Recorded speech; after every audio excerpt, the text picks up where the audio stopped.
வணக்கம் மக்களே. தொழில்துறை அமைச்சர் கீர்த்தனா கிளப்பிய சர்ச்சை அப்படின்னு பார்த்தோம்.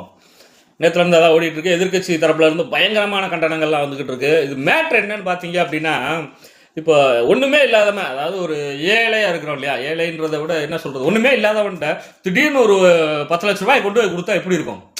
அவனுக்கு என்ன பண்ண ஏது பண்ணணும்னு தெரியாமல் அப்படியே முழிப்பாங்க. அதே தான் இந்த மத யானை கூட்டம்னு ஒரு படம் வந்தது. அந்த படத்தில் கூட ஒரு பாடல் காட்சியில் சொல்லுவாங்க, ஒரு ஹீரோவை பார்த்து சொல்லுவாங்க, பாக்கெட்டில் 10 ரூபா இருந்துச்சுன்னா கிச்சா காட்டிடும் அப்படின்னு சொல்லி ஒரு டைலாக் ஒன்று வரும். அது மாதிரி திடீர்னு பதவி வந்தோன்னா என்ன பண்ணணும் ஏது பண்ணணும்னு தெரியாமல் இங்கே போய் அங்கே போய் அதை என்னென்னு பார்க்கறது, இங்கே போய் இது என்னென்னு பார்க்கறது.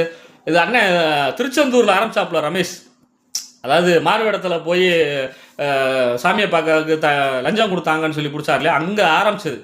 அதுக்கப்புறம் பார்த்தீங்க அப்படின்னா கனிம வளத்துறை அமைச்சர் நேரம் மதுரைக்கு போய் இத்தனை குவாரியை மூடிட்டு அப்படின்னு சொல்லி அது ஒரு பயங்கரமான இதாக இருந்துச்சு. அதுக்கப்புறம் பார்த்தீங்க அப்படின்னா இப்போ கீர்த்தனா நம்மளுக்கு வர வேண்டிய முதலீடுகள் எல்லாமே ஆந்திராவுக்கு போயிடுச்சு, இதுக்கெல்லாம் காரணம் டிஎம்கே தான் அப்படின்னு சொல்லி இவங்க ஒரு பரபரப்பாக பேசியிருந்தாங்க. அதுக்கப்புறம் அந்த பக்கம் தூத்துக்குடி பக்கம் பார்த்தீங்க அப்படின்னா அவர் தான் நடிகர்.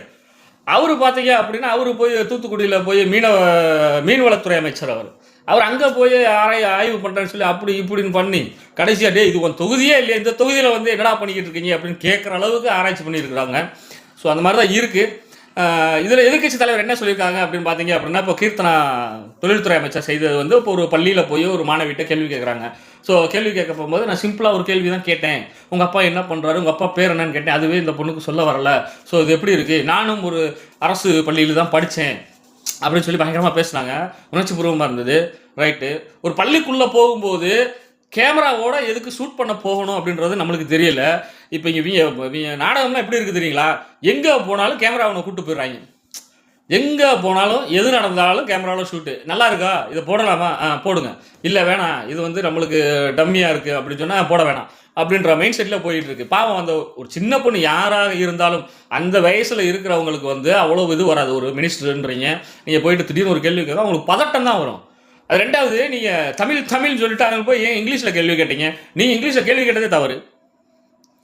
ஸோ அது மாதிரி இவங்களுக்கு என்ன பண்ணணும் ஏது பண்ணணும்னு தெரியாமல் அப்படி அப்படியே அங்கே அப்படி போய் இது பண்ணிகிட்டு இருக்காங்க. இதில் இன்னொரு விஷயம் பார்த்தீங்க அப்படின்னா, இவங்க கட்சியிலேருந்து ஒரு 2-3 பேர் மட்டும்தான் பொது வழியில் பேசுவாங்க. யாரும் பார்த்துருக்கீங்களா? இப்போ நிர்மல்குமார் அப்படின்றது வந்து இந்த மின்சாரத்துறை அமைச்சராக போட்டிருக்காங்க இல்லையா, அவர் வந்து ஒரு தெளிவாக ஒரு அரசியல்வாதி மாதிரியான பேச்சு அவர்கிட்ட இருக்குது. புஷி ஆனந்தை பேச விட்டிங்கன்னா பஞ்சாயத்து ஆகி போயிடும். இதை விட ஆதவ் அர்ஜுனாவை பேச விட்டிங்கன்னா கொலவெளி ஆகி போயிடும். ஏன்னு கேட்டிங்க அப்படின்னா ஒரு உணர்ச்சி உறவமாக அடித்து விட்றது, அடிச்சு விட்டா இவன் பாக்கியாச்சார பெருஞ்சண்டை ஆக்கி விட்டுறானப்பா அப்படின்னு நினைக்கிற மாதிரி பேச தெரியாமல் பேசுறது. இதெல்லாம் வந்து ஃபஸ்ட்டு இப்போ எதிர்க்கட்சி தலைவர் சொன்ன மாதிரி உங்களுக்கு முதல் கிளாஸ் எடுக்கணும். உங்களுக்கு முதல் கிளாஸ் எடுத்து ஒரு அமைச்சர், ஒரு சட்டமன்ற உறுப்பினர் புதுவெளியில் நம்ம எப்படி நடந்துக்கணும், பொதுமக்கள் முன்னாடி எப்படி நடந்துக்கணும் அப்படின்றத உங்களுக்கு கிளாஸ் எடுக்கணும் அப்படின்னு சொல்லி ஒரு குற்றச்சாட்டை வைக்கிறாரு எதிர்க்கட்சி தலைவர் உதயநிதி ஸ்டாலின் அவர்கள்.